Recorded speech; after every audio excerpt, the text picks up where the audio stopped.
Welcome to a beautiful night in Carson, California. 90 minutes left for one of these teams to secure the last spot for the 2020 Tokyo Olympics. Canada booked their trip minutes ago, taking down Costa Rica 1-0. Now US and Mexico, they take on each other here with it all on the line. Welcome in, everybody. I'm Jordan Angeli alongside U.S. Women's National Team legend Lori Lindsay. And it is a cool, brisk night in Carson, California, 57 degrees, 66% humidity out there. And this is what it all comes down to, Lori. We saw just a few minutes ago, Canada notch one of the two spots for Tokyo 2020. And it all came down to the youngster, Jordan Huitema. And this was a hard-fought match for both teams. Not many opportunities, but Huitema getting the game winner. Finally breaking free in that 72nd minute, putting her team and fulfilling that spot in Tokyo Olympics in the end of July. You gotta love that celebration. The reaction on Jordan Huitema's face as she was the important goal scorer for her team there. Gives a piggyback ride, I should say, to Christine Sinclair. But this match, Laura, you've been in this position in the 2012 Olympic qualifiers, standing in the tunnel, knowing that you could be going to the Olympics after 90 minutes. Tell us what it's like. What are the feelings? How do you manage this moment? This is the culmination of everything you've worked for. Obviously, the World Cup is a massive tournament when it comes to soccer, but in terms of sport in general, the Olympics is the epitome of, or the pinnacle of all sports. And this is the excitement. You have to weather the storm, control your emotions once you get out there, but it's all comes down to the hard work that you put in on your own and as a team. You have to soak it up too, right? Both of these teams, Mexico in white, the United States in red. We'll watch them soak up these moments as they take to the pitch and we hear the national anthems from both squads. We'll be back in just a few.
Mexico, to be followed by the national anthem of the United States of America.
Welcome back, everybody, to Carson, California, as you hear a nice big roar for both national anthems.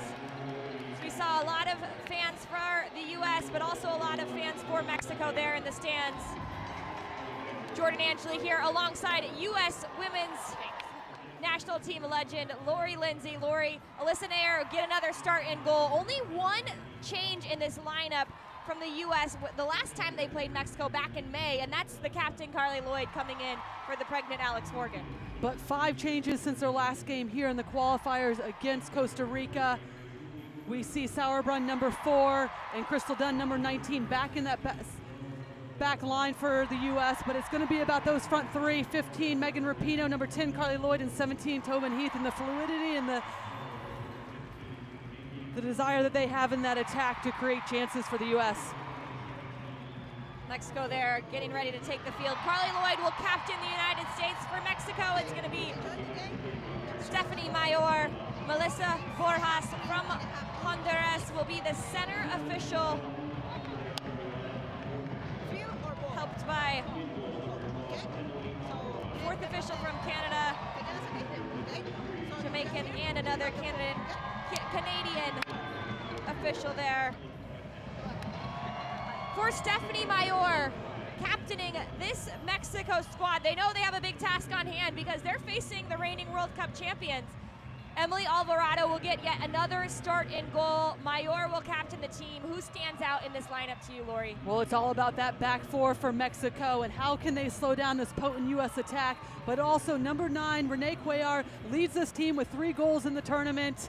But she's been isolated a lot throughout this tournament, so how can they get help with her? It's going to be number 10, Stephanie Mayor, their captain, getting underneath her and helping to combine. These last-minute pep talks, these words of inspiration, so key. Both squads coming in with a 20-player roster, 3 of them being goalkeepers. Good options off the bench for both squads. You have Lindsay Horan, Lynn Williams for the U.S., for Mexico. They have players like Mercado and Evangelista who are options for them. There's Renee Cuellar. Good look at her.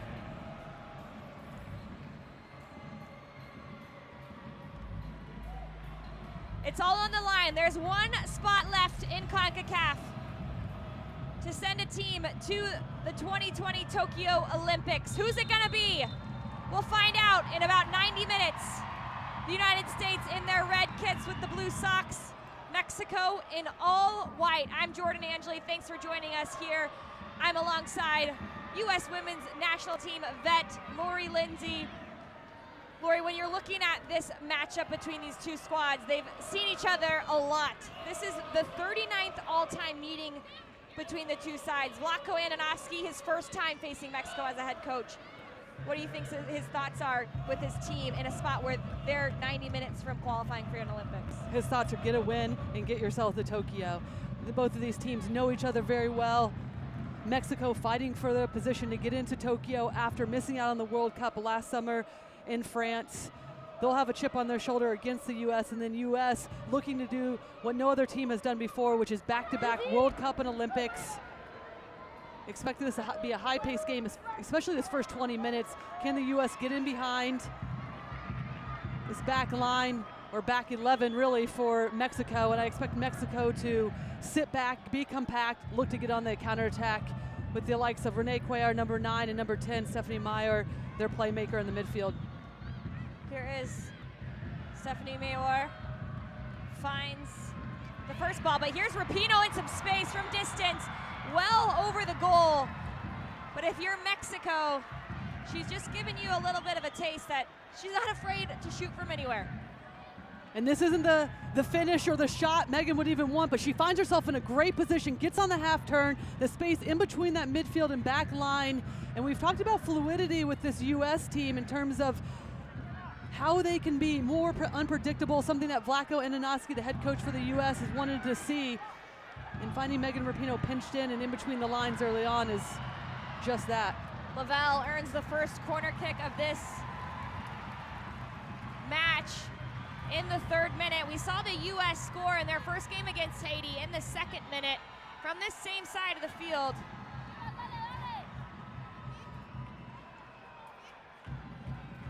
This time they'll have a chance from a corner. It is going to be Megan Rapinoe.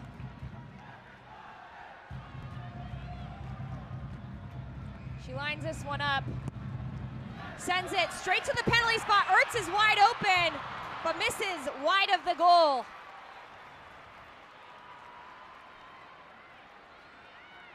And I'm not sure how within the first 3 minutes of this game, Julie Ertz finds herself wide open. This is something that Mexico's going to need to pay attention to because she peels off that back post and has a free look. Can't keep that one on frame. But that could have easily been 1-0 the U.S. inside these first 5 minutes. That's going to be offside.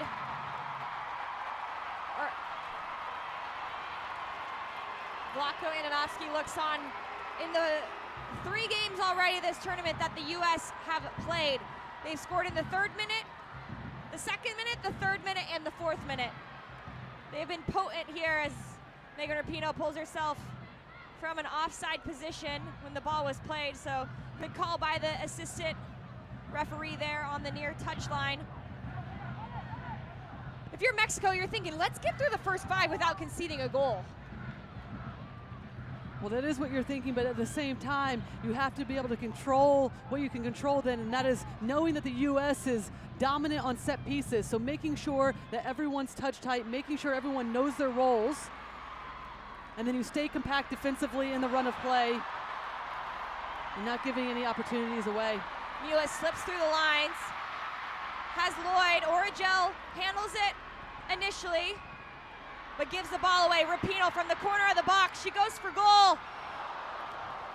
It's going to go wide. Megan Rapinoe in her first start of this tournament can't get that one to go on frame. And already a good high tempo from the U.S. Lose the ball, but don't allow an easy out of the defensive third for Mexico. Regain possession, and Megan Rapinoe looks like she's looking for Tobin Heath to slot that one. A little unsure in that final decision. But again, you like the high energy, the interchange between both teams. Oh, this is a nice build-up. Lavelle! Get out! The whole entire build-up, the flick, the finish. USA on top in the 5th minute.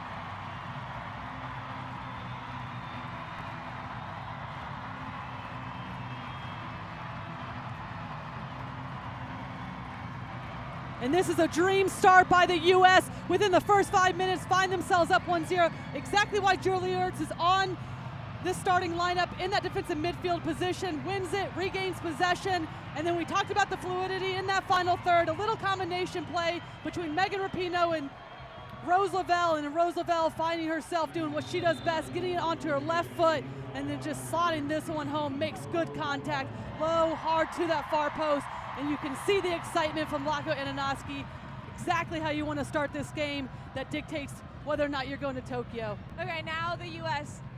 have scored in this tournament. The 2nd minute, the 3rd minute, the 4th minute, the 5th minute. Lori Lindsay. Unbelievable. Unbelievable. And this is what you want to see from this U.S. team, finding ways to continuously get better, winning the World Cup last summer, having a break, a well-deserved break, each game throughout this tournament, continue to make improvements. How about that player, Rose Lavelle? Stepped onto the scene after dealing with a little bit of a hamstring issue right after she initially came into the squad. Has come back with a vengeance, have been one of the best players for the U.S. They're going to have to defend here. Palacios gets it knocked out of bounds by Julie Ertz. Down to the other end, first corner kick here for Mexico. And Jordan, one thing I love about Julie Ertz, we've seen her in this number 6 position many of times, but it feels like she has more abilities to kind of roam and sit in front of that the back 4 and be able to guard them from any play, but has more freedom to roam and create chances herself. We'll watch as that develops throughout this 90 minutes.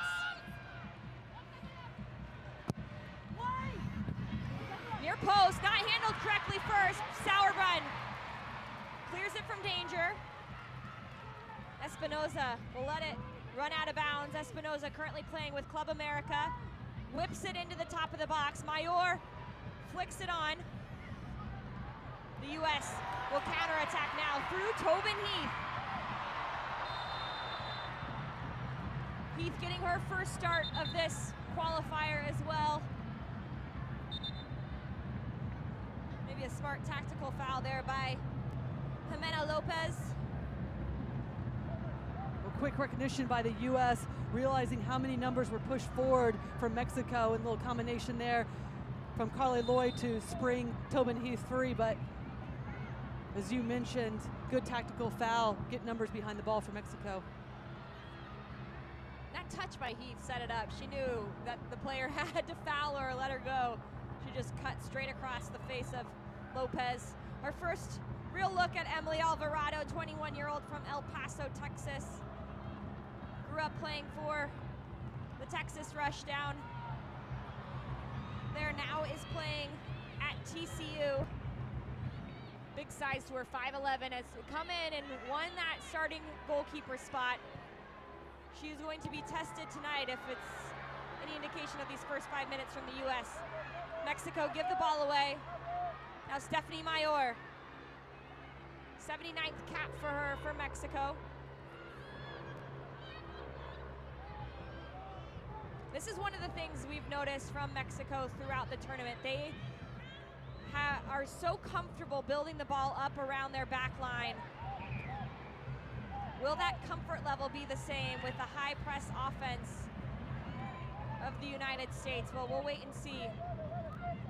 I like this reaction, though, by Mexico. Go down early 1-0, but then not afraid to get on the ball, build out of the back, but also see if they can put pressure defensively. U.S. slips. Lloyd. She can't get on the right side of Origel. She's going to get the ball anyways. Nieto taps that one away. Vlatko Ananovsky, just his 6th match as the head coach of the United States, has seen only victory. The U.S. yet to give up a goal in the Concacaf Women's Olympic Qualifiers. And already, the 5th minute, they're 1-0 up here against Mexico. Mewis looking for help. Somehow escapes 2-man pressure.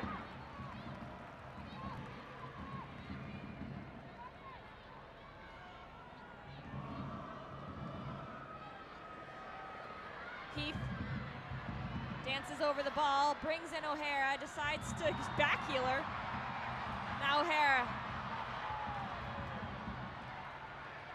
Just when I thought Tobin Heath wasn't going to play it, then she brings in a backheel.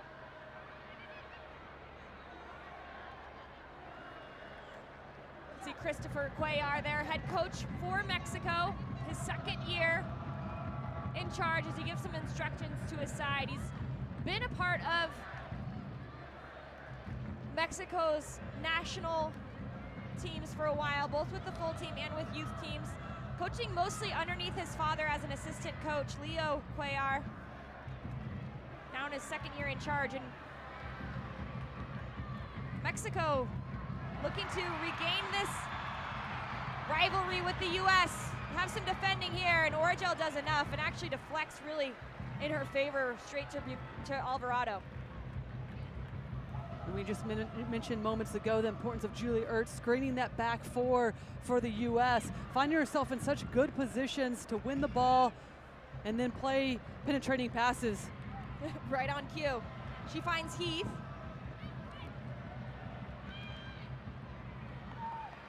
Well done by Mexico to get those numbers behind the ball, force a turnover here. Now it's going to be about the going forward for this game for Mexico. How can they create penetrating passes? Everything's having to be square or negative balls right now, allowing the U.S. to get their own numbers behind the ball as well. So can Mexico break some lines, play more vertical, and get numbers underneath Renee Cuellar, their number 9. Lloyd on the shoulder of Farias. Now Mewis from distance. Alvarado with a huge save. Man, did that have some power behind it from Mewis. And it's apparent right away that Vlatko Ananovsky's team has been working on pressure and then repressing as soon as they lose it. Numbers around the ball, which allows Sam Mewis to be free right on top of the box, and we've seen her score goals from here. Yeah, I knew that had some power on it. Coach thought so too.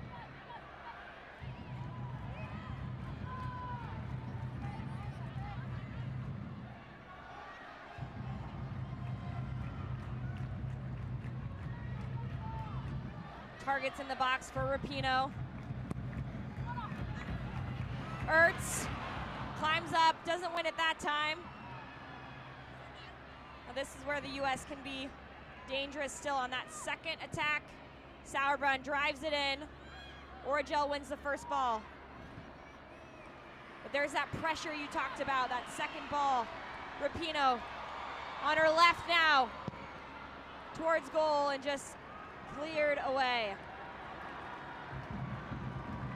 And listening to Vlatko Ananoski in a conference call earlier talking about how he wants his team to be able to finish their chances is unbelievable for the amount of goals they score.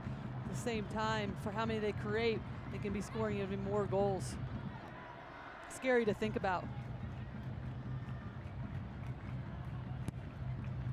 Near post this time, on the ground, Mewis tucks it, top corner. What a beautiful finish by Samantha Mewis.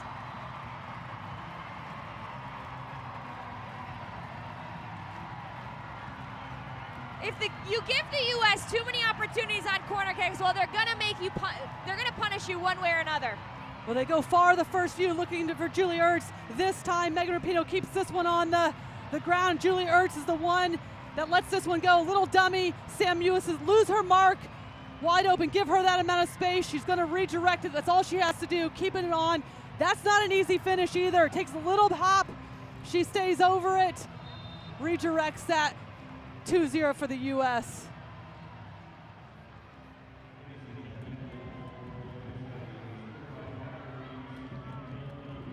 Before that corner kick, I felt like Mexico settled in a little bit. What's going to be key for them in finding that? Who do they need to lean on, or what's your message to this Mexico squad if you're Chris Cuellar or a captain on this squad, Lori? Well, it's going to be difficult to dig yourself out of this one. 2-0 within the first 15 minutes against the U.S. That's no easy feat for them. At the same time, Stephanie Mayor, can you get her on the ball, calm things down? Renee Cuellar, potent in the attack. Can she hold the ball, allow for more players to get into the attack as well? They're doing a good job of getting numbers behind the ball, but now they need to be able to keep it in possession because the U.S. has so much energy on both sides of the ball right now. Espinoza into the box. Cuellar, flick, doesn't get enough on it. Nieto, flick, keeps it alive. And it's apparent the pace that the U.S. is playing at is uncomfortable for Mexico. So can they get somebody on the ball, slowing things down, being more comfortable in terms of possession in their attacking half? Good look at Jacqueline Ovalle. Real technical, skilled outside winger for Mexico. Scored the best goal of the under-20 Women's World Cup back in 2018.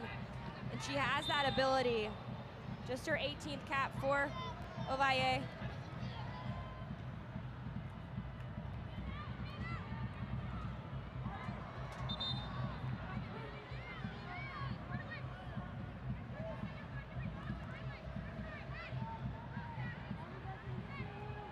Cuellar there, pensive, knows this is not going to be an easy feat for his team if they have a chance at that lone spot up for grabs for the 2020 Tokyo Olympics.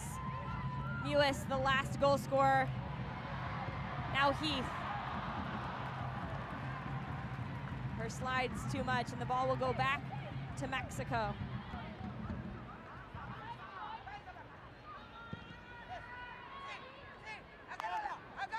Cuellar.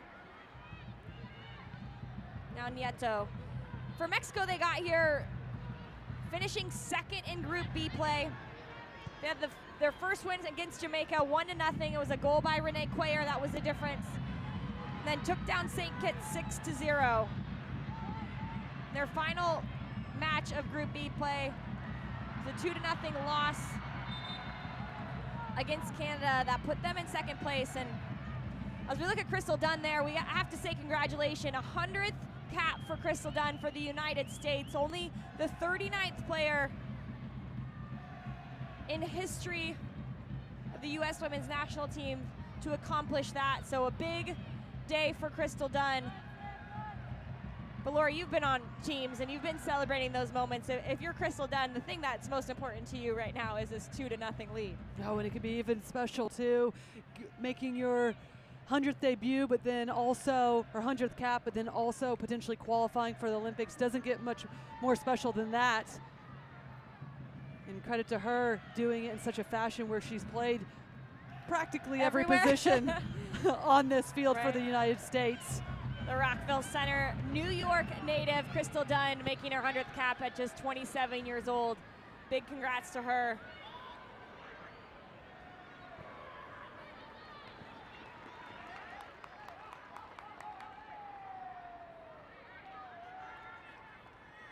Ertz has been eager to throw the ball back in as quick as possible, but it's not working out.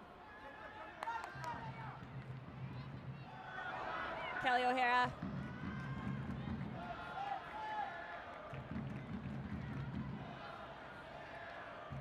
Has seen 2 games this tournament. One of the things that you notice about both of these squads is just their ability to rotate. The U.S. a little bit more than Mexico. Every player on the United States having played except for Adriana Franches, Julie Ertz, Renee Cuellar gets tangled up there. And you could see that Julie Ertz isn't happy with that call. And we've called Julie Ertz's name a few times already within this first 20 minutes. But her positioning is going to be vital going forward, not only in this game, but heading into the Olympics if this team should qualify and into the final of this tournament as well. We're seeing her play with more of a freedom. In the past, she's gotten pulled out of the shape typically in that number 6 position, leaving sometimes this team exposed. Oh, what a through ball, but Tobin Heath's going to be offside. She can't believe it. But to my point, she's been in a good positions to stop these Mexico attacks. Just the ability to be able to screen that back line, stay in the position, but then also quick passes to find outlets, making it easier for Rose Lavelle and Sam Mewis as well. And here we see Sam Mewis on the break after that repress and the regain of possession. Almost springs Tobin Heath in on goal. Lloyd finds Lavelle here, already on 1 goal. Rose Lavelle, little Maradona in the box. But enough defensive work by Mexico to take the heat off the shot.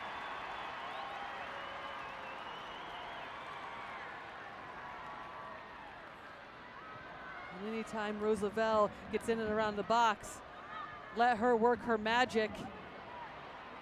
2-3 players there on her, and she still finds a little room to wiggle through. Ovalle crocks it in. Now Palacios sends it to the far side. Espinoza, near post, Mayor. Thought she got a deflection. Good reaction by Mexico though, finding some seams, finding the ball out wide.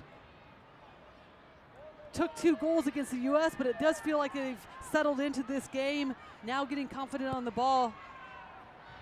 Can they find longer spurts of keeping possession or better chances on goal at least?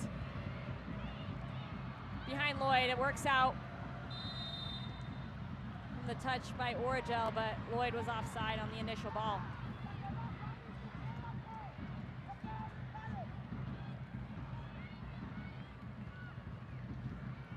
Animated Vlatko Ananovsky.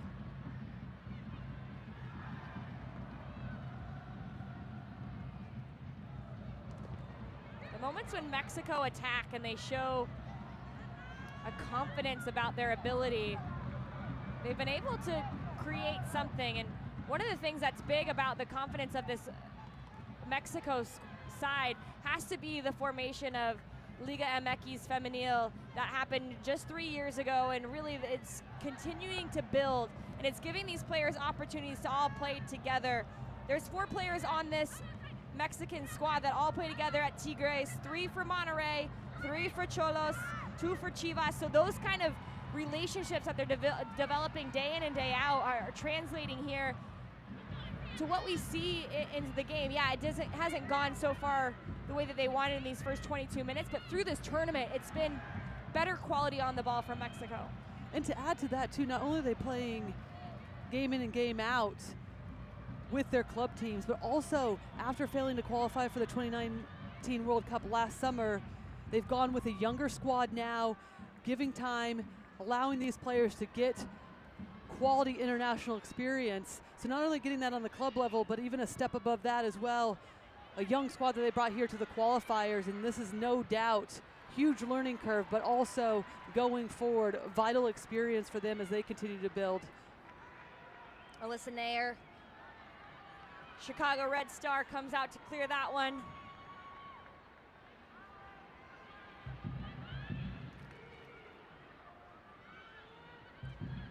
.32 career shutouts for Nair, in goal for the United States. Someone that had a lot of questioning going into last summer's Women's World Cup, and she showed up big in the moments when she needed to.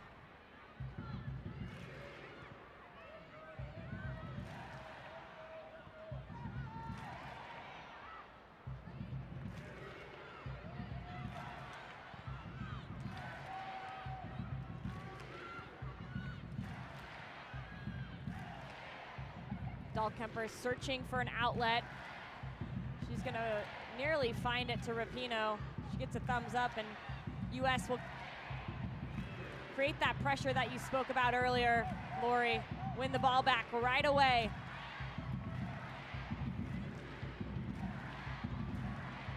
Somehow Megan Rapinoe got there.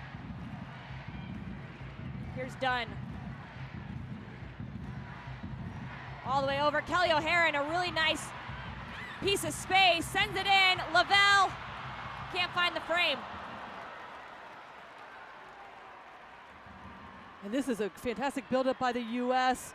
Patient in their possession on the far side. Little combination, and then Crystal Dunn gets her head up, switches the point of attack, and this is your right back for the U.S. Kelly O'Hara getting forward, allowing for numbers up situation. You can see the reaction by Rose Lavelle. That was on a platter. She'll want that one back. Miss hits that one. Looked like hit it with her big toe and send that one wide.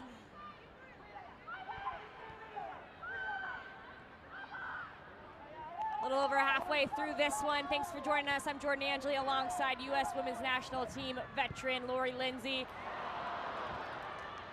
It's 2 goals by the United States. The first in the 5th minute by Rose Lavelle. Rapinoe with the assist, and then in the 14th minute off a Rapinoe corner kick, Sam Mewis tucked it away. That's the difference right now.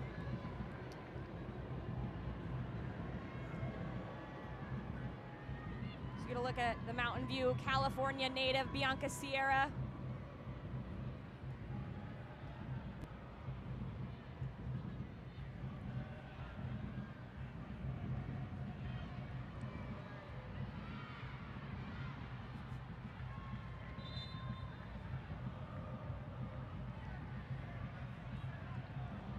Rapinoe's 2019 was pink, but looks like we're going purple here for 2020.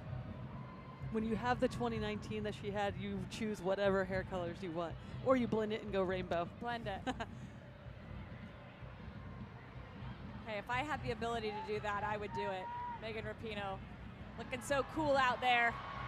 Their purple hair. Here goes Lavelle. Gets poked away that time, and good presence here from Mexico. Heath is gonna get called, I think, for obstruction there.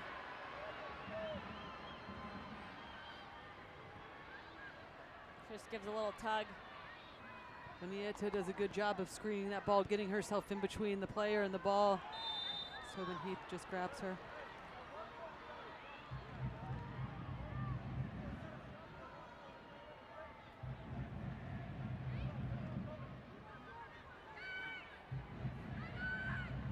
Ovalle, one of the players that started against the United States back in May, the last time these two teams met, right before the U.S. went to the World Cup. So this ball gets sent in. Mayor gonna go for goal. It follows a Now Cuellar, near post. Oh, near. Gonna hug that one out later and tell your keeper thank you.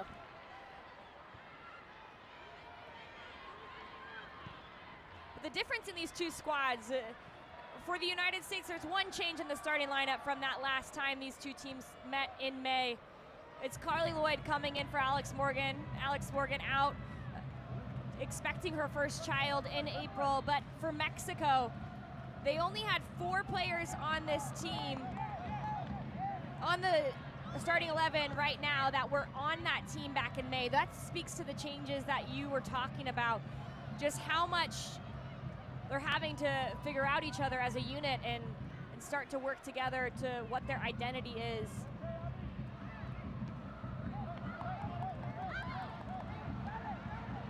Ertz loses that one. Here comes Ovalle. So good with her left foot. Mayor finds Espinoza. Runners in the box.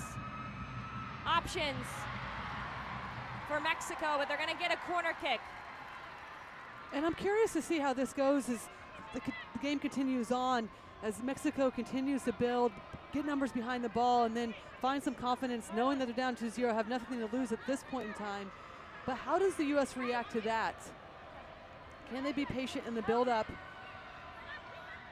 Find the little combinations to break this low block down for Mexico.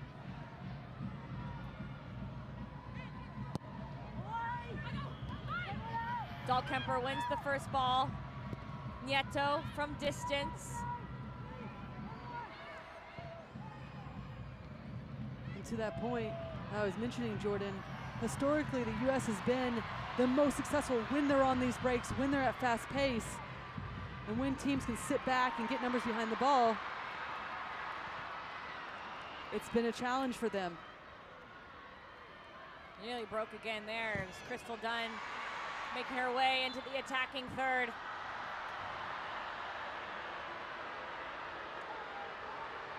Good crowd on hand in Carson, California. Very vocal.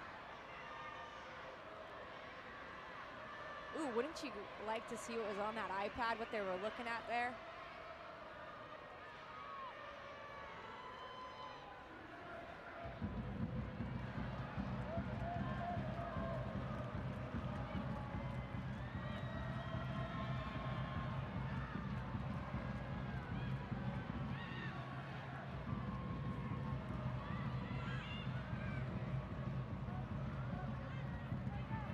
U.S. content to start over and try to build something up all the way from their center backs.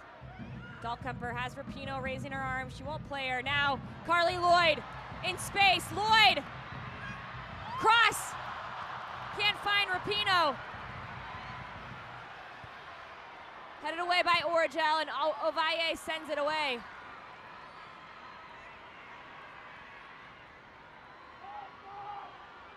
Three players right on the back line in the box for the U.S.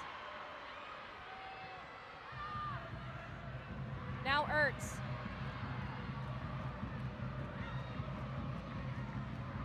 Good combination play. O'Hara wants the overlap. Too soft of the ball for her, and Ovalle wins it back.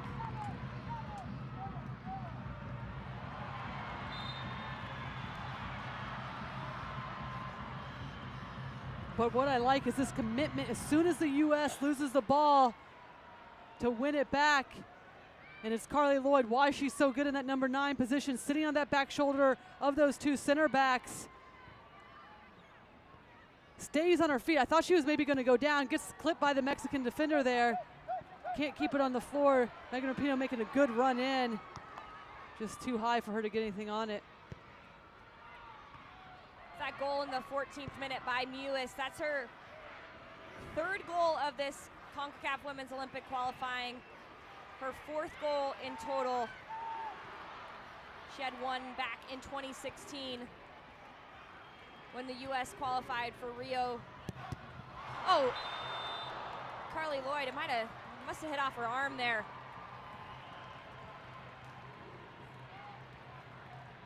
Alvarado got away with one there.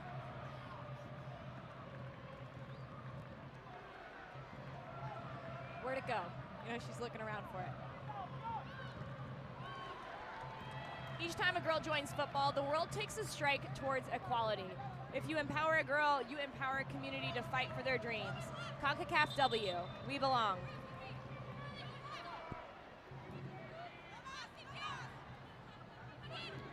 Lopez currently playing at Texas A&M, first team SEC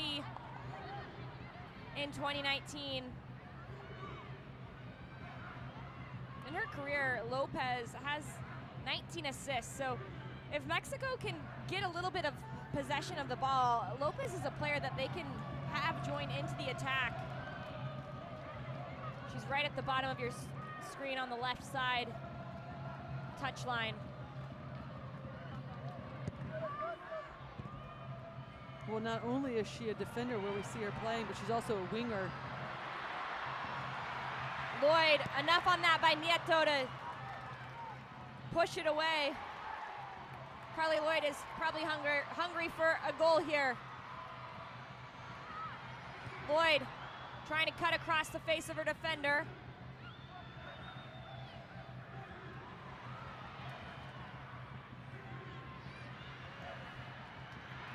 Great ball by Lavelle, brings in Dunn.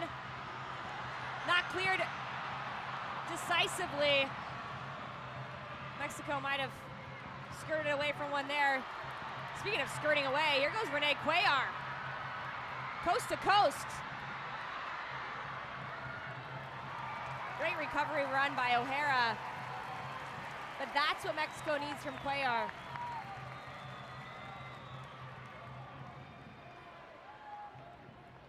Cuellar's a native of Bellflower, California. She's currently playing for Tijuana. Cuellar scoring some big goals in this tournament. Her first since having her son, Romeo, back in 2017 as that ball goes over the end line. Lopez getting into the attack, something that I'm sure Christopher Cuellar wants to see from his squad.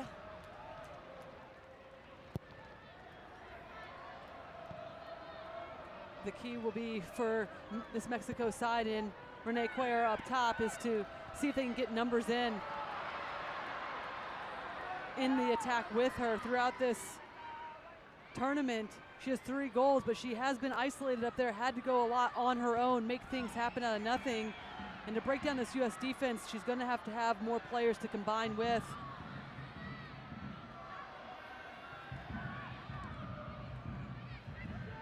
And that's going to happen by once they get possession, can they go quickly, find her feet, but also get players underneath her? Because it's going to be difficult if the U.S. is able to get numbers in behind defensively to break them down. O'Hara into the final third, has Lavelle. So swift on her feet is Rose Lavelle. Mexico getting enough numbers that once it slows down any for the U.S., they do a good job of just disrupting. When the U.S. get in a rhythm, it's hard to stop them. Here's Ertz. Now Lavelle, one-on-one. Lavelle gets pushed out of bounds. Jimena Lopez, that's some good one-on-one defending. Fantastic by Jimena Lopez. Doesn't get caught by the fancy footwork. Just stands Rose Lavelle up, keeps her feet moving. We see the little craftiness here by Rose Lavelle. But Jimena Lopez doing a good job of just using her body, screening, and seeing that one out of bounds and out of danger.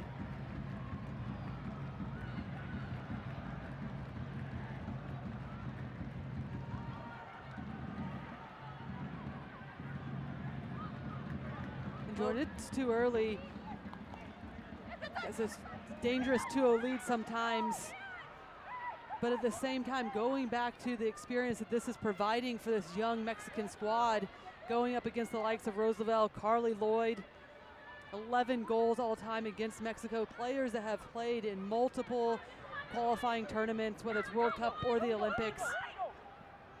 And these young players from Mexico going up against these players and getting that experience is second to none and only going to propel this Mexican team forward. It's not only that, it's the way that the U.S. attacks too, right? Lori, they're constantly switching lines. The forwards will be in the midfield line, and the amount of communication that you have to have in your back line in order to handle that properly is beyond anything that you ever see before. So And such at the a good pace. point. At the pace that they brought it, especially in the first 25 minutes, the U.S. were flying at this back line for Mexico.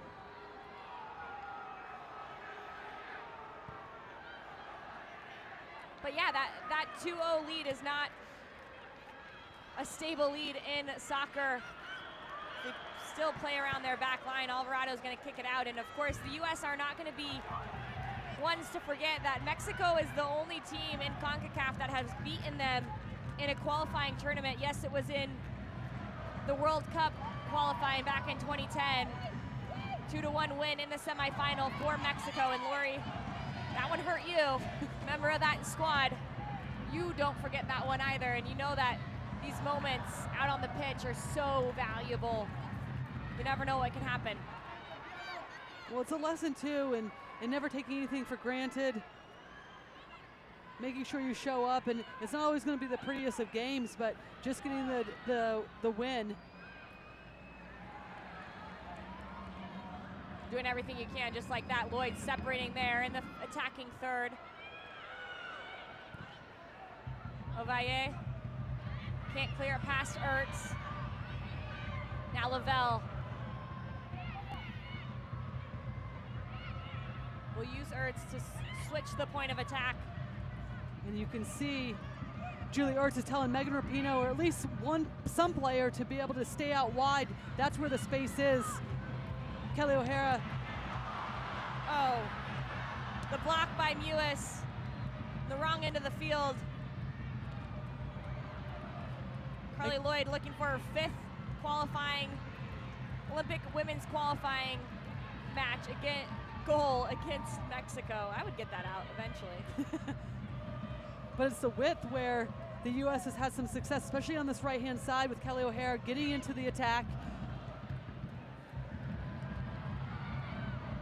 Heath brings O'Hara in. That ball knuckles. Alvarado ends up saving it. It's not too dangerous for her.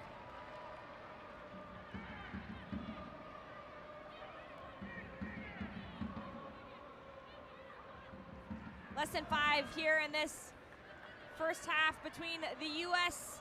and Mexico. Everything's on the line here for this Concacaf Women's Olympic qualifier. A spot to the Tokyo 2020 Olympics. That's what they're playing for. The U.S. on top 2 goals by the 14th minute.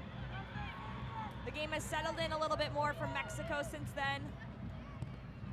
For Mexico, important for them not to concede anymore before halftime. Is it more important for them to find a goal? Find the goal will keep this 2-0. If you're U.S., you're looking for that 3rd goal before the half, because this 2-0 still gives this Mexico team a little bit of hope going into that second half. But if you can get into halftime at 3-0, I think that puts any bit of hope for Mexico away. Too far out of reach. Sierra blocked by Dunn, and it's going to be the 3rd corner kick for Mexico.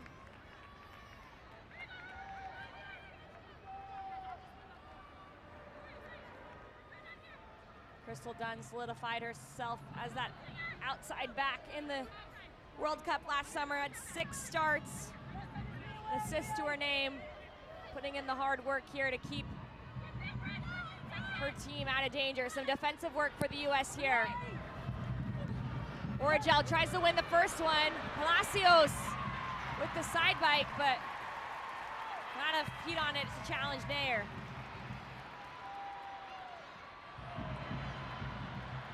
Lavelle breaking the line. Rapinoe now playing Heath.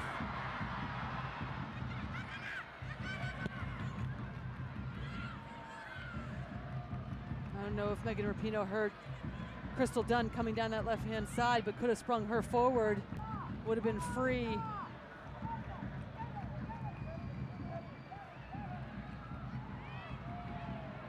Sloppy giveaway from Mexico here. US. It's tangled up with Nieto.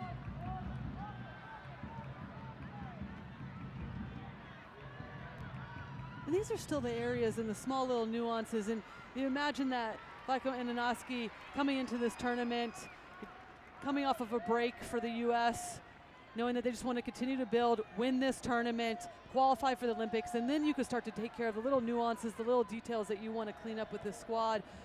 But looking at this game, an area I feel like the US can still improve upon is slowing things down when needed, not rushing anything, realizing where they're having success, where most of their chances are coming from, and really just be dominating in those areas and be clinical when it comes to finishing and taking those chances.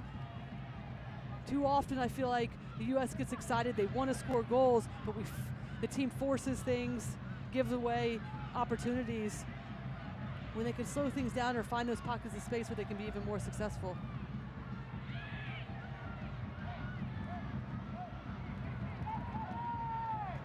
They build this one up. Heath looking for Lloyd. Heath always looking for a nutmeg too. Not gonna get it that time. Now to O'Hara at the end line. Runners are waiting. Lloyd up and over the byline in the end. Different look with that run though from Kelly O'Hara. But this is what I'm talking about, the patience, realizing where you've had success. The success has come from the width. Kelly O'Hara getting in, combining with Tobin Heath. They do just that, a little inside out run, or outside in run, excuse me, from Kelly O'Hara. Serves a good ball in, and then Carly Lloyd, perfect timing, can't keep that one on frame, but at the same time, an opportunity for this US team to get something on the frame and on goal. Good one-touch play here for the US. Rapinoe will have a second go at it.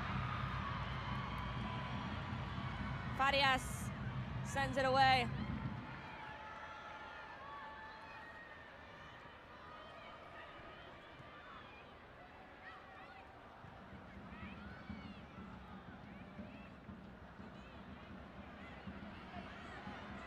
Rapinoe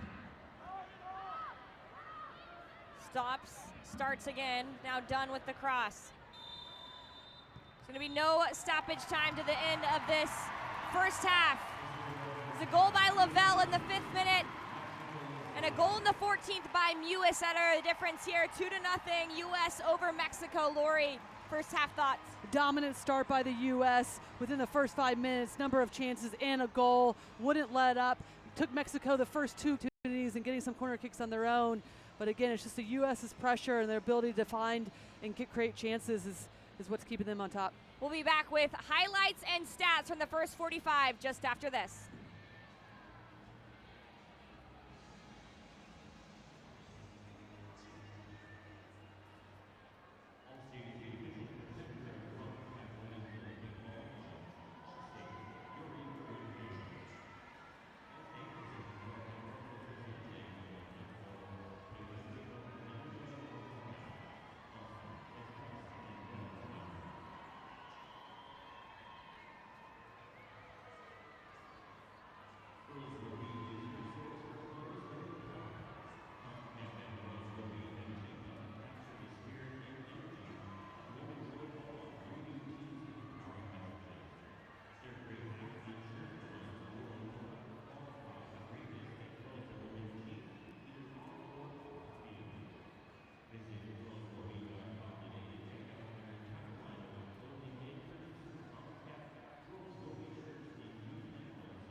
Welcome back to our second semifinal here in Carson, California, the US versus Mexico.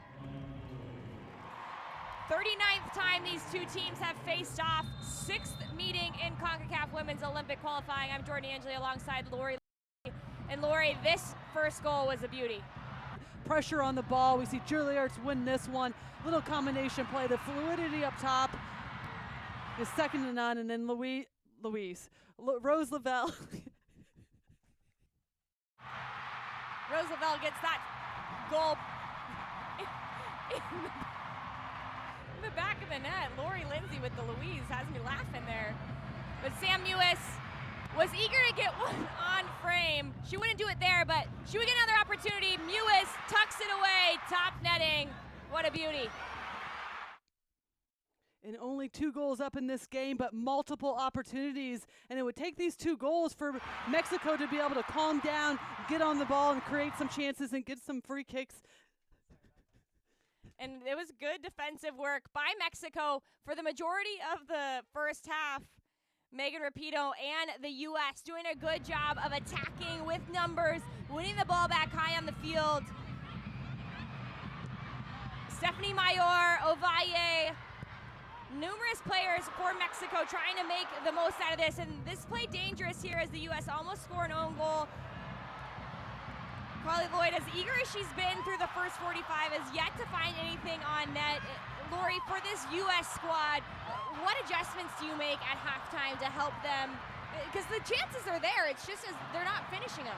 We'll continue to apply pressure. We saw a ton of space in that first half, out wide, whipping balls in, making it difficult for Mexico to defend. And this is really one of the only opportunities that we saw Renee Cuellar getting on the ball, but she's isolated. Easy for the U.S. to get numbers back behind. But going into the second half, if you're U.S., patient at times, but also when can you continue to drive at pace, create chances quickly? Through the first 45, it was fast and furious from States coming out of the gate, scoring 2 goals with really all stats going in their favor at this time here. For Mexico, can they figure out a way in this second 45 to change the score on the top? USA leads Mexico at the half 2-0. Second 45 when we get back.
Welcome back to Carson, California.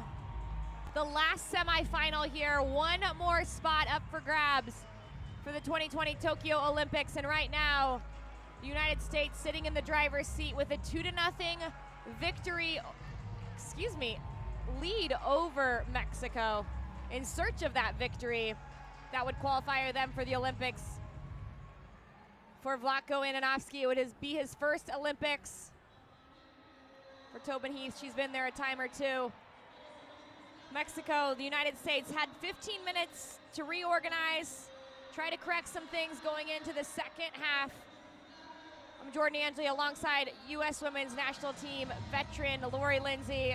Let's start with Mexico. Lori, if you're Christopher Cuellar, how do you adjust your team coming into the second 45 to try to get a goal back? Well, outside that first 15 minutes of the game where you let up 2 goals, quality performance by the Mexico side, getting numbers behind the ball defensively, starting to make it slow down the pace of the U.S. attack for the majority of the time, but then also starting to get on the ball. But can they, in this second half, continue to get on the ball, start to dictate the tempo themselves by keeping possession and allowing numbers to get in and underneath Renee Cuellar so she doesn't have to go at it alone? Renee Cuellar had a good long run towards the end of that first half. Try to create something for her team. She's talking to them right now. Jocelyn Orgel looks onto one of her veteran leaders. For Rose Lavelle, as it stands now, game-winning goal in the 5th minute. Emily Alvarado had to come up big a few times to keep her team just 2 goals down. 45 more minutes here. Olympic qualifying on the line. Mexico in their white kits. U.S. in the red.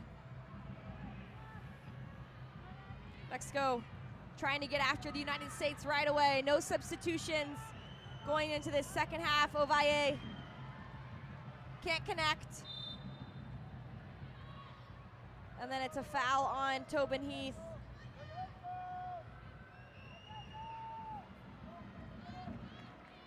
That'll restart with Abby Dahlkemper.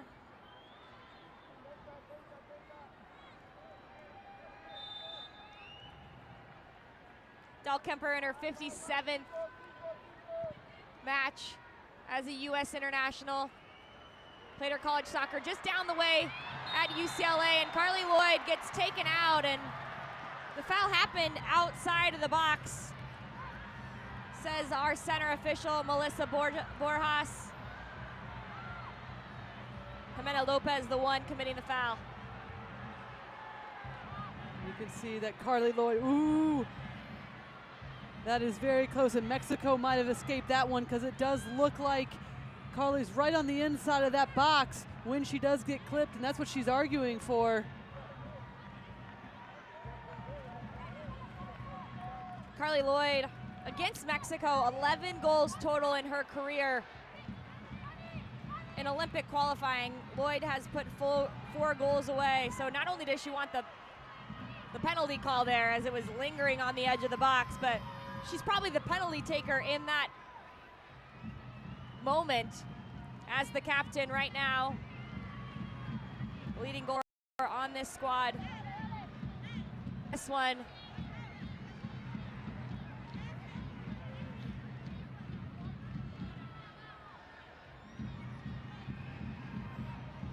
Looks like she's gonna take it with her right foot. Rapinoe goes short, done!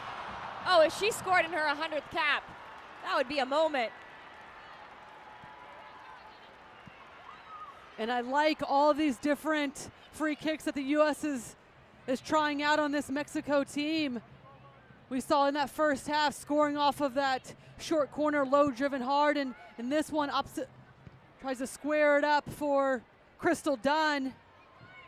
Crystal Dunn does a good job of trying to put it back where it came from, essentially. But hits that one wide.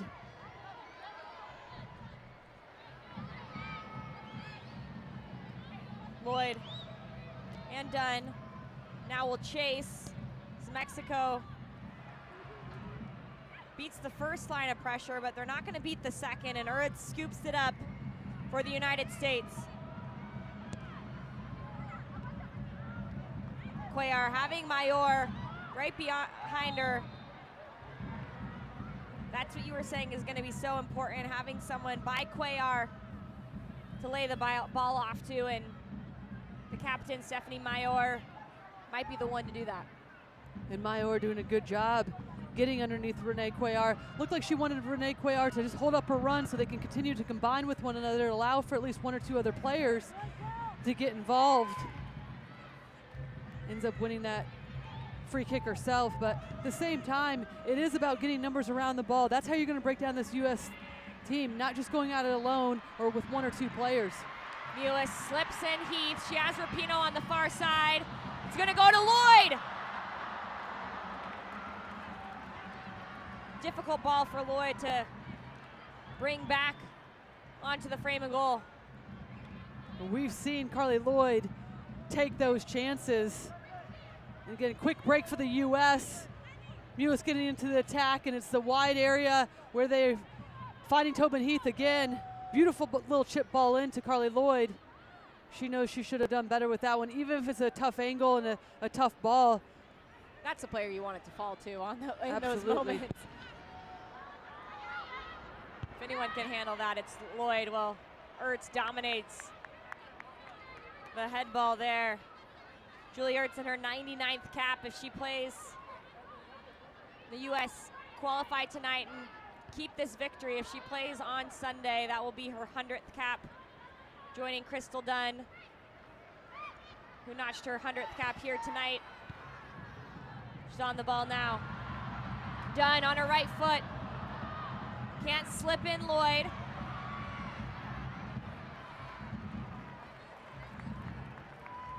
And the U.S. starting this second half exactly where they finished the first. As soon as they win the ball, getting numbers around as quickly as possible, seeing if they can regain possession is immediately, making it extremely difficult for Mexico to get out of their defensive half and even connect that first or second pass.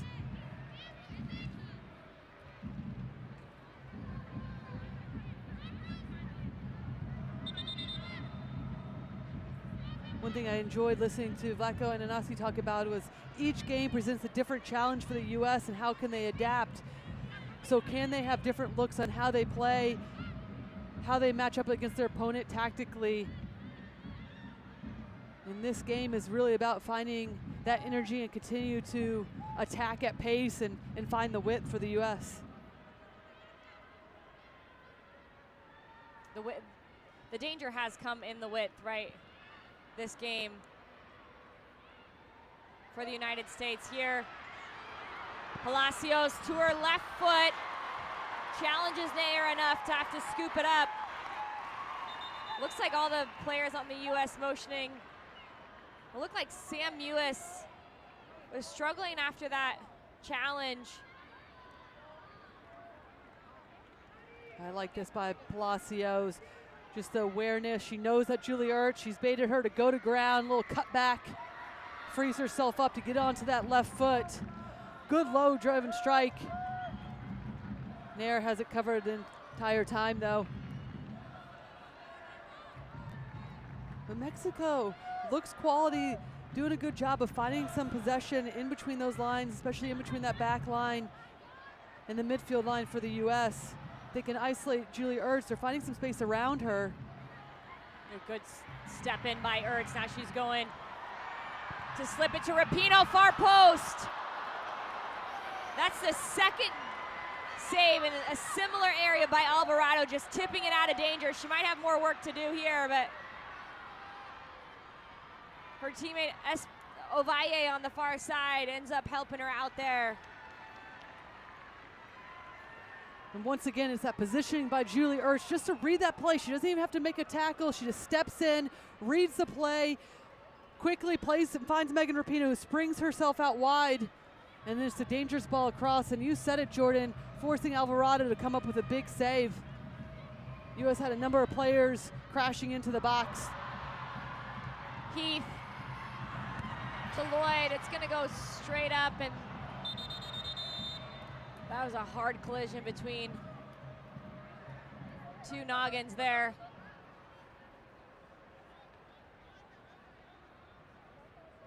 Carly Lloyd. And there's a step by Julie Ertz. Finds Megan Rapinoe wide open. Dangerous ball in. And that collision, this ball hung in the air for quite a while. Both of these two players just going up. It's Bianca Sierra, who's the player on the other side, and you just saw Carly Lloyd behind her, giving her a tap on the back. Good challenge between those two.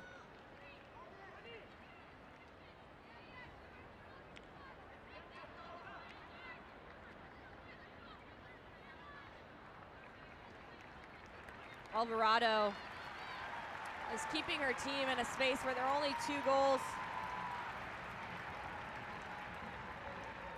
behind. This is the step by Ertz. She plays it, and watch that little touch. It's hard to see on that angle, but if Alvarado doesn't get that touch, it lies perfectly for Heath. Just getting enough to put Heath off her run.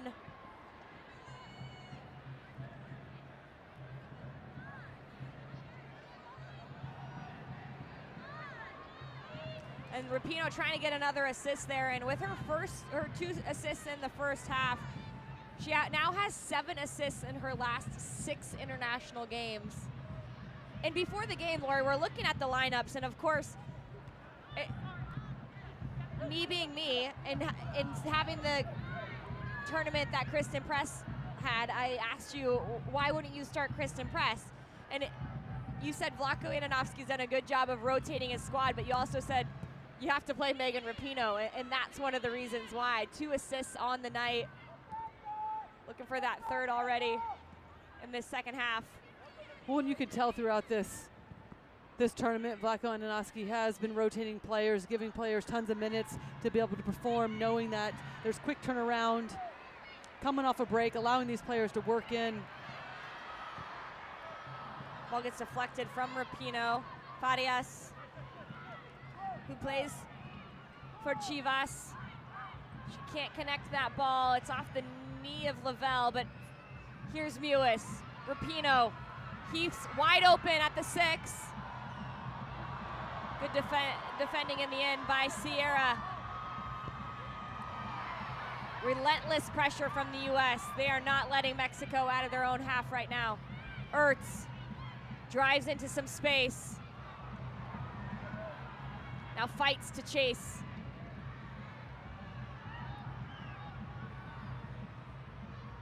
And to the previous point about rotating players on this U.S. squad, I mean, not only Kristen Press, but Lindsey Horan, leading goal scorer in this tournament for the U.S., played the most minutes coming into this game as well. She finds herself on the bench. I mean, the ability to be able to play these players and keep the level at the level it is unbelievable, and it continues to shine and show how successful it can be. As the U.S. regained possession through a foul there, it's important to note that this roster has not only been cut from the World Cup roster to now 20 players, but it'll be cut again to 18 when one of these teams qualifies for the Olympics. That's a small roster. Speaking to your point of having the ability to rotate players when you only have 2 days before games, and that's going to be a drop ball in favor of the U.S. as the ball hit the referee and it affected the play, so it's a new restart. Rapinoe wanted to slip Lavelle. And talking about how you cut down this roster, this team and what this team is built off of is competition and winning at all costs and putting out the best performance you possibly can, and to have to go from 23 players to 20 for this qualifiers and then 18. Rapinoe. 18 headed into the Olympics. Should the score stay the same, it is unbelievable, and it just, the emotions that, having been there, the emotions that you go through as a player to compete, to get these roster spots, I mean, just elevates the team even more in terms of competition, which is hard to even relay that message or that understanding. But it really is about players. If you can play multiple positions when it's a small squad, if you can adapt to what Vlatko Ananoski is wanting to do in terms of tactically, it gives you such a better opportunity to make the team come July. One of those players that can play multiple positions is Julie Ertz. She plays it to Dunn, who gets fouled by Espinoza.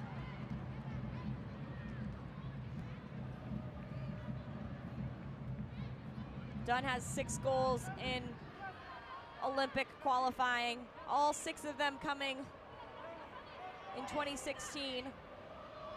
Yet to score in this round.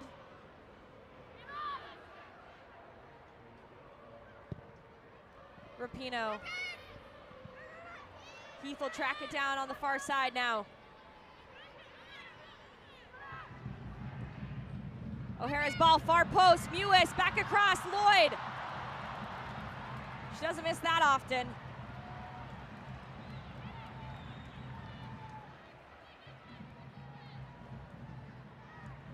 Well, this time it's a deep ball in, and Sam Mewis times this perfectly, just finds herself, drifts into that back post, picks out Carly Lloyd perfectly.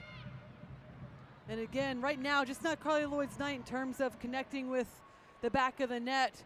We've seen her put some difficult goals away, and looks like she just kind of got the footwork wrong there. Looked a little stagnant.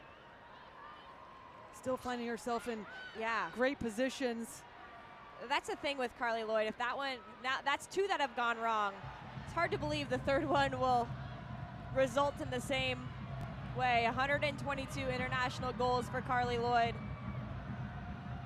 She has 13 in Concacaf Women's Olympic qualifying, sits 1 behind the US leader, who's Abby Wambach at 14. As Dunn and Rapinoe connect on the near side. Now they bring in Mewis. Early ball from Mewis. Handled well by Origel. And now we're starting to see some of that fluidity. Mewis making runs out of the back, or excuse me, out of the midfield. Finding herself in behind Megan Rapinoe. Oh, fell in Lavelle's favor. Alvarado had to be quick off her line, and she was.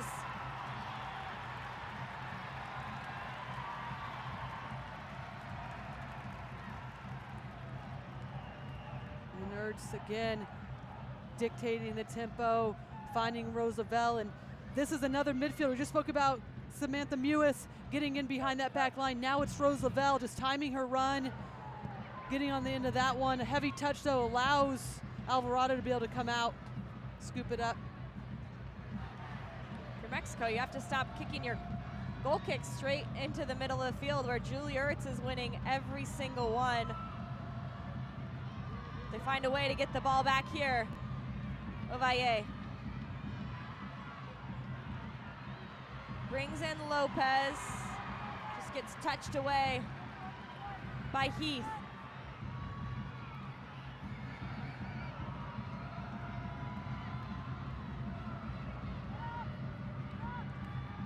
Lopez had a goal and 2 assists against St. Kitts earlier this tournament. Palacios, the end line. And I like what Palacios brings to this Mexico team. Just hasn't been able to get on the ball enough to be able to showcase her skill. But when she does, draws a couple USA players with just her deceptiveness on the ball.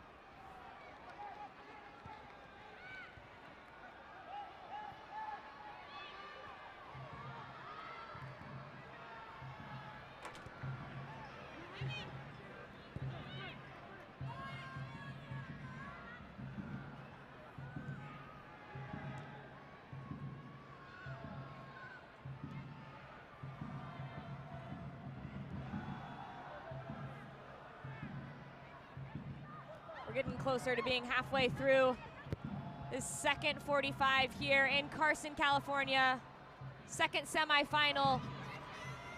And the second ticket to Tokyo on the line. Canada already booked theirs in the earlier match, beating Costa Rica 1-0 on a goal by Jordan Huitema in the 72nd minute. These two goals for the United States, 5th minute by Lavelle, 14th minute by Mewis. Mexico trying to find a way to get one on the board for themselves. I'm Jordan Angeli, Lori Lindsay's alongside of me. It's been a fun day of football here in Carson.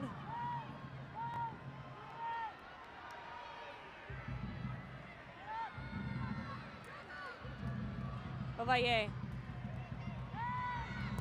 Now Lopez, and she is offside.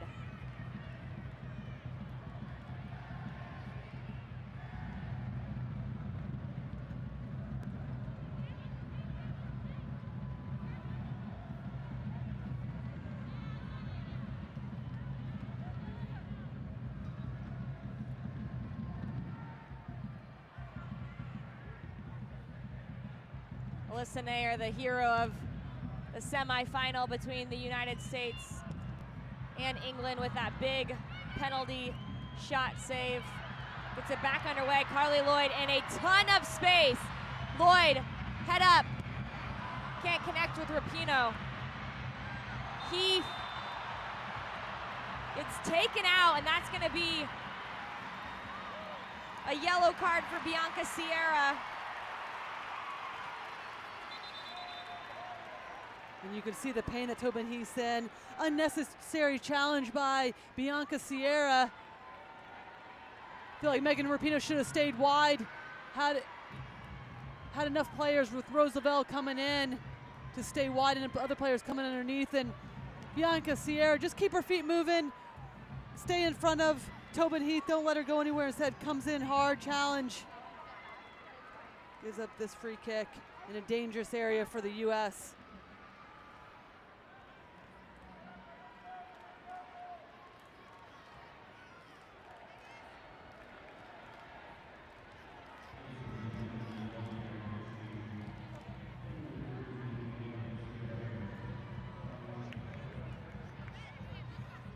It's a trio over top of the ball there. Rapinoe, O'Hara, Mewis. The captain, Stephanie Mayor, has a little chat with Lucia Venegas. Excuse me, Melissa Borjas is the center.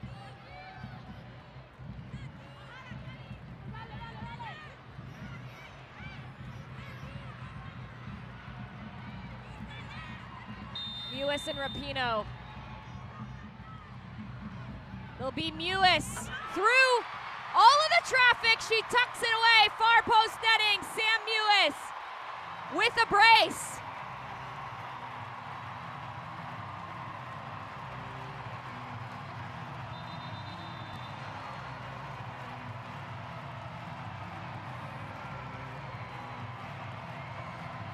And when Sam Mewis gets a hold of the ball, this is what happens.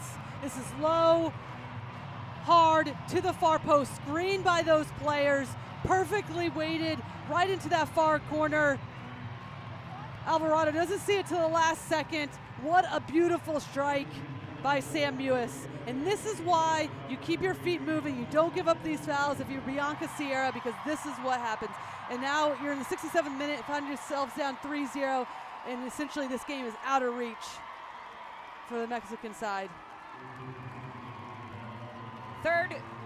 Fourth goal of the tournament for Mewis, her 5th overall in Olympic qualifying, as we see Kristen Press replacing Tobin Heath. Lynn Williams will also make her way onto the pitch.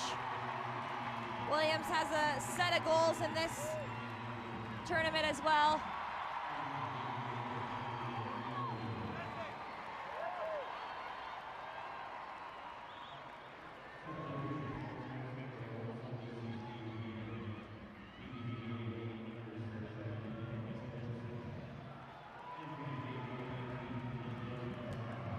Megan Rapinoe and Tobin Heath will be replaced by Kristen Press and Lynn Williams. For Mexico, Liliana Mercado will come on, as well as Kenty Robles, who is that last player you saw there on the screen. Robles comes in for Sierra, just on the heels of that tackle Sierra committed at the top of the box to give Sam Mewis the opportunity to put another goal alongside her goal earlier in the game. Sam Mewis likes this tournament. Her first international goal was back in 2016 during Concacaf Women's Olympic Qualifiers against Puerto Rico. She had a brace earlier on against Panama. Has a brace here tonight. Now Lynn Williams with some speed draws a corner kick right away.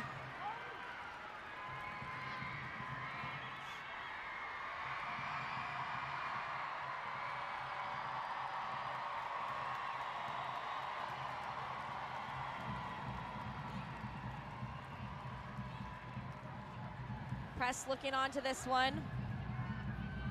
Will take over corner kick duties with Rapinoe off the field, and that one's gonna go off the field.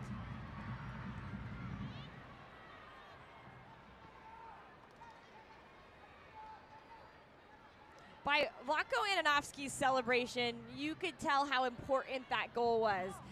This is a guy who's leading this team in his first few games, trying to qualify for his first Olympic Games, leading the best team in the world, but those moments, still you can see the passion. As Press gets it tipped over, fantastic save by Alvarado. She's been good tonight. She has kept this game a lot closer than it could be. And again, it's Crystal Dunn getting into the attack, creating those numbers up situation, and then right away, the substitutes for the US making an impact. It's Kristen Press that gets on the end of that. Fifth corner here for the US. Lloyd. Not gonna get it anywhere off of that attempt. Sauerbrunn handles it nicely. But you gotta love that joy, and you and I talked about this before the game. This is a hard task that the US are trying to feat. No team has ever won the World Cup and then the year later won the Olympics. Can this change at the helm for the United States and bringing in a different coach, maybe be the spark that this team needs in order to make that happen? Yes, and you know, there's been a lot of talk about the timing of this change in terms of Jill Ellis stepping down as the head coach after winning 2 back-to-back World Cups, and then bringing Vlatko Ananovsky in. But at the same time, he's had exposure to these players, coaching at NWSL. The players trust him, and I think he just brings in a different and a fresh look into this team, and little nuances in the way that he wants to play. We've seen that in tonight's game, the pressing and then the repress immediately to win the ball back. There's fluidity amongst the strikers and how they're checking back to the ball, and midfielders running out of the midfield and getting in behind those strikers. So just some dynamic play that we've seen, but it's subtle movements that I think are going to change and rejuvenate this team that could potentially really vie for the first time that we see a team win back-to-back World Cup and then Olympics.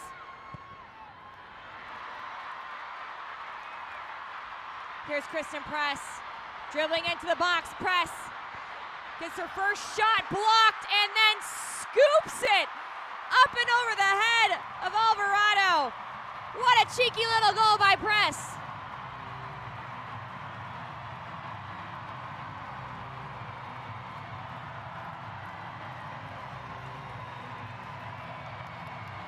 And Jordan, this is a sign of a player that's feeling confident, wants to score goals, wants to make a case for herself to make this 18-player roster going into the Olympics. Does a good job of getting around the defender here. Gets this ball back easily because the squared this one up to Carly Lloyd, who's wide open on top of the box, but opts to go herself, beats Alvarado, who's just off her line. And this is what's separating the U.S. team right now. Well, many things that are separating them, but the ability to bring your substitutes on, make a huge impact. Here comes Williams. Wanted to make it 2 for 2 with the substitutes there, right when Lori's talking about it.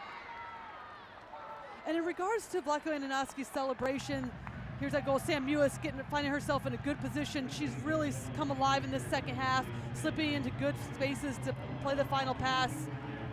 This time it's on the end of Lynn Williams, but she's always fallen away from that tough angle for her. And well done by Mexico to get a number of players around that to force her in an awkward position. But this game means something. This is what it's all about, is if you win or go home. And we see that passion in Vlatko Ananoski with his celebration, and each goal matters.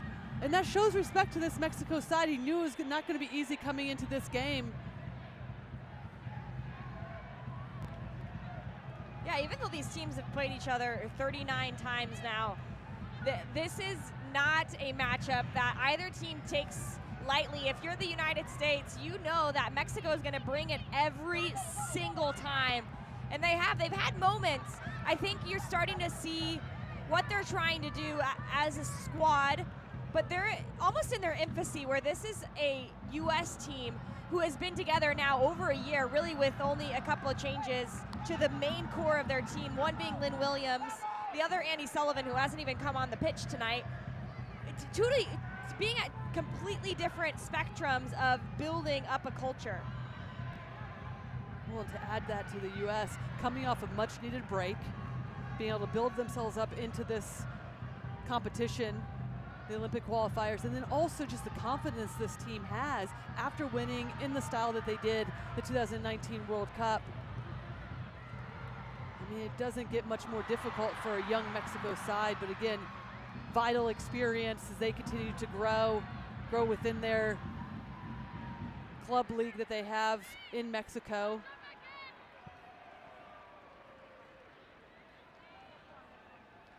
And speaking to a new coach at the helm for the United States, Kristen Press is enjoying it. She has scored in every single game under Vlatko Ananoski since he took over.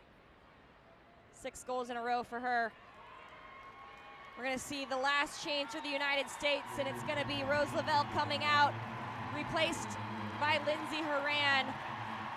Rose Lavelle with the first goal of the game, all the way back in the 5th minute. Horan comes on, having scored 5 goals already this tournament. She's been lethal in front of goal, and if you're Mexico, that's another thing. The substitutes come on, and it's not much difference in the ability for these players to play.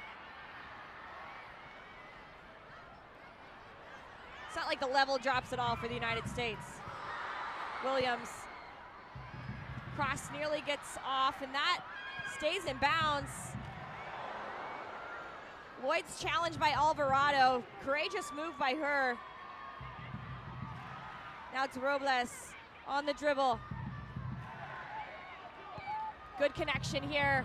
That ball just too much for Mayor. You can see a little bit of the frustration for Stephanie Mayor. 79th cap for her. Played in that World Cup back in 2015 for Mexico. So we look at Rose Lavelle, just a special player. And I like what we've seen in this tournament from Rose Lavelle in terms of her defensive presence as well. And you can see those are the little nuances that we were talking about under the helm of Vlatko Ananoski and what he's asking from his players. And she looks more comfortable in the positions that she's getting the ball, but then her understanding of when she needs to press or when to hold off and stay connected to the players behind her. Gotta love Opta stats, a really cool thing. I just said Kristen Press has scored in every game under Vlatko Ananoski. Well, she scored 7 goals in total in those games, with one of those being a brace here in qualifying. Prior to this run of scoring in the last 6 games, she had failed to score in 6 consecutive games. So it is really, if you're a goal scorer, you just need sometimes for your luck to change, to get that first one, and then it seems like the floodgates open. For Kristen Press, that is absolutely the case. Doesn't matter if she starts or if she gets subbed off the bench. She finds a way to add to the score sheet.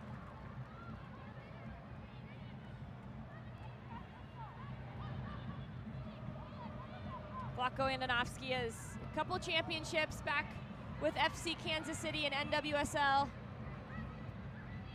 But going to a tournament like the Olympics, you know, this is something these players dream about, but then you think about these coaches, something that they dream about too. And the US are just about 11 minutes away from that. 4 goals for them, one by Lavelle in the 5th minute, then it was Mewis in the 14th and the 67th, and then Press in the 73rd. The US build up here.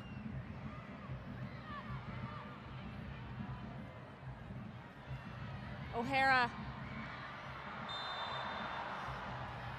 draws the foul. Ovalle a little confused, and it did look like it was a smart foul by Kelly O'Hara. And this is where you talk about the 31-year-old Kelly O'Hara doing a good job of putting her body in a place where the youngster Ovalle has to foul. What was that initial touch as well that just separated her, giving her enough understanding who she's going up against, realizing that her pace could beat Ovalle, forcing her to foul. I love those close-ups that we've gotten to see of Kristen Press when she's over the ball.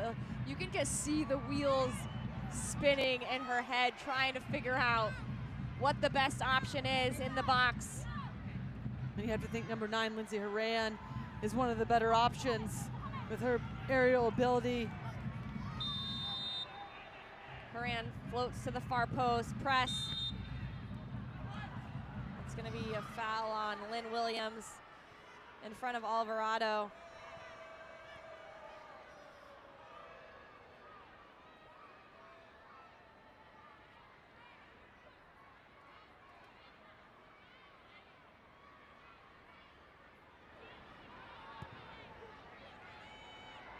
The United States currently riding pretty big win streak, or unbeaten streak, excuse me, 26 games unbeaten. The last time they lost was over a year ago in France,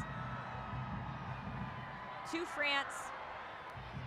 And since then, they have been dominant, drawing a couple games, but everything being wins.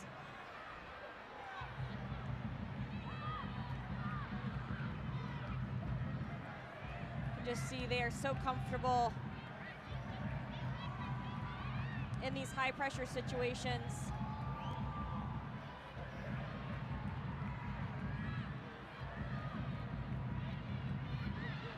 Cuellar trying to win it back for Mexico, does enough to get a throw in. Now Mexico can move up the field a little bit. Jimena Lopez. Lopez has played every minute for Mexico, has been so strong for them, and we're gonna see the last substitution for Mexico. Diana Evangelista is gonna come in for Ovalle. Evangelista started against St. Kitts, currently playing for Monterrey.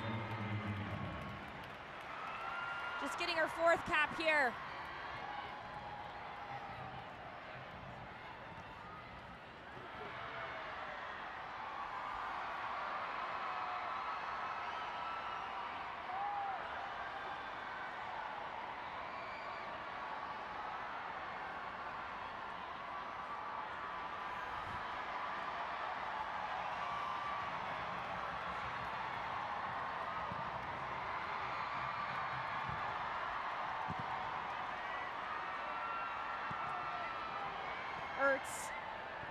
Sometimes she does that. She just flies at the ball and it ends up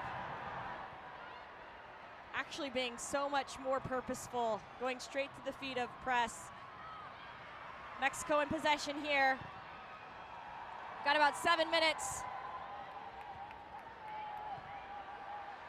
to pull one back, I think, for them right now. Figuring out a way to get a goal would be a victory in its own, because they've only had one shot on goal. It's been all the United States here as Becky Sauerbrunn steps up to win the ball. High on the pitch.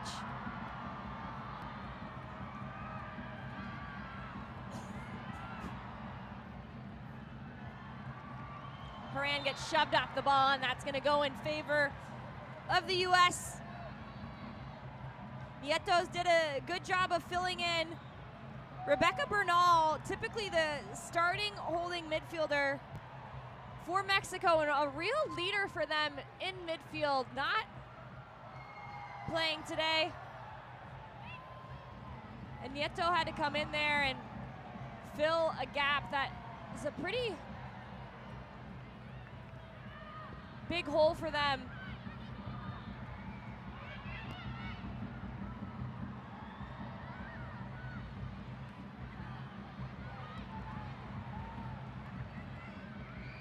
Horan wins this one.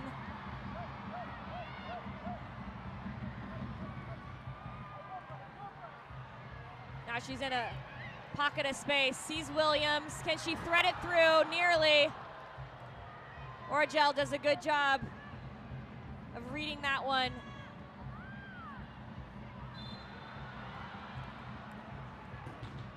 That's a difference in size right there between Nieto and Mewis.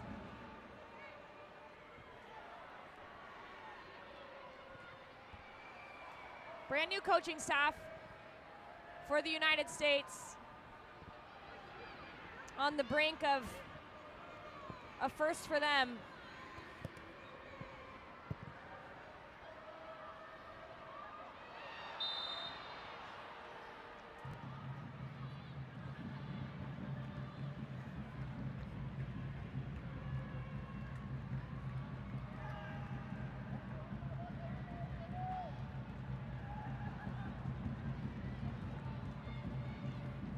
Qualifying for the Olympics would be a first for a number of these U.S. players. Lynn Williams, Rose Lavelle, Abby Dahlkemper, Andy Sullivan, who's on the bench, Jessica McDonald, Adriana Franch. For a majority of this U.S. team, they've been there before, but it never gets old. Here's Lloyd. Alvarado saves it. Horan saves it again. Emily Alvarado making a name for herself in this one. Well, she's come up with some huge saves, and it's Carly Lloyd getting a good look again. Just not her night in terms of getting on the score sheet. Sauerbrunn continues her run. Becky Sauerbrunn yet to score for the United States, trying to find a way here. Done. Defended by Evangelista. Horan's header doesn't have enough power on it.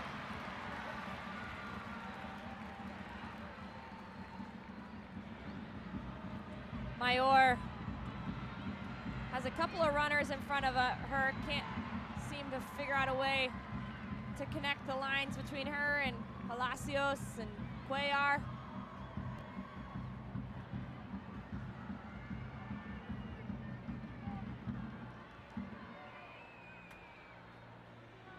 This young Mexico squad will leave here with so much to build off. Especially their reaction. There's a couple of times, Lori, that you had mentioned tonight, just their reaction after getting scored on or after being down 2 goals, how that was such a big positive for them as a squad. And they learned quickly in those first 15 minutes that it's going to be difficult to play against this U.S. team. They would already know that, but the small little details in terms of marking in the box when it comes to free kicks, not letting players roam free, always having to be turned on. Nice build up here on the left side. Presses ball is off the mark. But yes, the U.S. is up 4-0, and yes, they've had multiple opportunities, but not one time do I feel like the Mexico team has been outclassed, really continue to fight, show some really maturing and understanding for such a young squad, finding ways to find some holes in this U.S. team. It's been difficult, though, to get anything going in that final third, to have a numbers up situation. Renee Cuellar has been left on her own when she's had the ball. But defensively, you can see where this team is building and how they'll continue to make strides throughout these upcoming few years.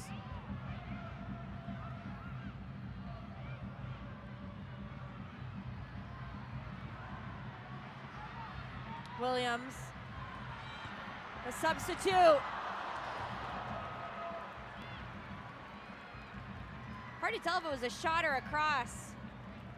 Maybe both there at the end. Last minute, can't make up your mind, I'll just do both. Hopefully somebody will get on the end of it. But credit to Kristen Press and Lynn Williams really making an impact, and Lindsay Horan getting on some end of these as well. A couple of huge saves by Emily Alvarado. TCU is lucky to have that one, and she's gonna go back to college with just that much more experience. Not a lot of goalkeepers can say they've kept Carly Lloyd off the score sheet. Well, has so far. We'll see if that continues. Williams one-on-one to the end line, far post, Lloyd, Carly Lloyd. Wanted to prove me wrong there.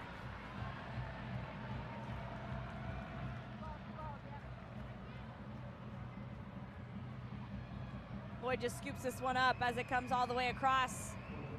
Nearly tucks it away, back post. 2 minutes left in this one. With this victory, the United States in Concacaf Women's Olympic qualifying go to a record of 22 wins and 1 draw overall, with 120 goals that they've scored, only conceding 3 times. It's remarkable the numbers that they have put up over their 36 years competing. The U.S. have gone to every single Olympics. This will be their 7th consecutive Olympic Games. 96 hosted in Atlanta. 2000 they qualified by being top in the world. In 99 in the World Cup, automatic qualification to Sydney. 2004 they won the Olympics in Athens. They won the Olympics in Beijing in 2008. They won in 2012, and then 2016, talk about a chip on their shoulder. That's something that they want to go back here in 2020 and start to avenge as Horan sends it up and over.